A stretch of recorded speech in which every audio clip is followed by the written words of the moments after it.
इस बार जब नेपाल यात्रा पे गई थी तो वहाँ से पशुपतिनाथ के दर्शन के पश्चात पशुपतिनाथ जी को घर ले आई थी। 2-3 दिन से घर पे थे क्योंकि 5 तारीख को लौट करके हम वापस आ गए थे। और मैंने सोचा था कि आज का दिन यानी कि जो शिवरात्रि का दिन है उस दिन पशुपतिनाथ जी की स्थापना घर पे करूँगी। तो कभी भी किसी भी तीर्थ स्थल पे आप जाते हो वहाँ से अगर आप भगवान जी को लेकर के आते हैं ना, तो ऐसी दशा में आपको उन्हें ऐसे ही अपने मंदिर में नहीं रखना चाहिए। उनकी एक प्रॉपर स्थापना करनी चाहिए, उसके पश्चात उन्हें मंदिर में रखना चाहिए। तो आज का दिन काफ़ी शुभ दिन था, आज के दिन का विवाह था और बहुत सारी मनोकामना है जो पशुपतिनाथ पूर्ण करेंगे। वैसे सारे भगवान एक ही होते हैं, पर फिर भी सुना था काफ़ी कुछ इनके बारे में, तो ले आई थी और स्थापना करने के लिए घर पे रखा मैंने। सबसे पहले मैंने एक मिट्टी का पात्र रखा जिसमें मैंने पशुपतिनाथ जी को बिठाया, एक बेलपत्र का आसन दे करके इनको पहले जल से स्नान कराया, दूध से स्नान कराया, दही से स्नान कराया, घी से स्नान कराया और मधु से स्नान कराया। आप कहें कि इस प्रकार से मैंने इन्हें पंचामृत से स्नान कराया। पंचामृत से स्नान करने के पश्चात में मैंने भगवान जी का जो भी जल था मैंने गमलों में डाला, क्योंकि घर में ही रहेगा तो ज़्यादा बेटर रहेगा। फिर अच्छे से नहलाना धुलाने के बाद में शुद्ध गंगा जल के साथ में मैंने भगवान जी का अभिषेक किया। अभिषेक करने के पश्चात में मैंने भगवान जी को जो भी मतलब आइटम होते हैं पूजा में लगता है, यानी कि पहले तो मैंने इनको शुद्ध रुई से यहाँ पे साफ रुई से अच्छे से पोंछा कि घी शहद जो भी लगा है वो सब हट जाए। पात्र को अच्छे से पोंछा। उसके बाद में मैंने अबीर, गुलाल, साथ में सफ़ेद भस्म और उसके बाद में सफ़ेद चंदन, संग में फिर मैंने नाग केसर, शिवलिंगी, अक्षत, गेहूँ, काली मिर्च, इन सब भगवान मतलब चीज़ों को भगवान जी को मैंने अर्पित किया।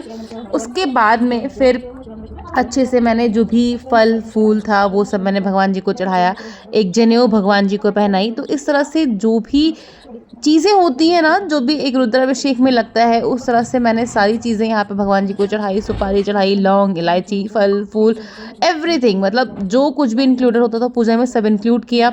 और वहीं पशुपतिनाथ से एक छोटा सा वस्त्र का टुकड़ा लेके, तो छोटा बोल दिया, छोटा सा, उसको मैंने इनको अर्पित किया भगवान जी को। और सब करने के बाद में अपनी एक माला का जप मैंने किया, भगवान जी के सामने एक ज्योति जलाई, धूप बत्ती जलाई, जला करके रख दिया। तो इस प्रकार से मैंने आज अपने घर में पशुपतिनाथ जी की स्थापना करी। तो मैं ये सजेशन आप सबको देना चाहूँगी कि यदि आप भी कभी भी किसी भी तीर्थ स्थल पे जाते हैं और वहाँ से यदि भगवान जी की कोई भी मूर्ति, कोई भी एक तस्वीर लेकर आते, तस्वीर तो आप ऐसे रख सकते हो, परंतु यदि आप स्पेशली कोई मूर्ति अपने मंदिर में इंक्लूड करना चाहते हैं तो उन्हें इसी प्रकार से आप विधि पूर्वक स्नान करा करके अच्छे से अपने घर में स्थान दीजिए और उनसे प्रार्थना कीजिए कि वो आपके घर में बरकत लेकर आए। मैं शालिग्राम भगवान भी वहाँ से लेकर के आई हूँ, क्योंकि गंडकी नदी के पत्थर से बने होते हैं शालिग्राम भगवान जी। नेपाल में बहुत ज़्यादा मान्यता है, बहुत मिलते हैं।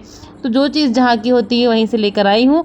और आने वाली एकादशी के दिन पे यदि मैं रही शहर में तो मैं उसकी भी स्थापना करूंगी अपने घर में और आपको दिखाऊंगी कि किस प्रकार से मैंने शालिग्राम भगवान की स्थापना अपने घर में करी।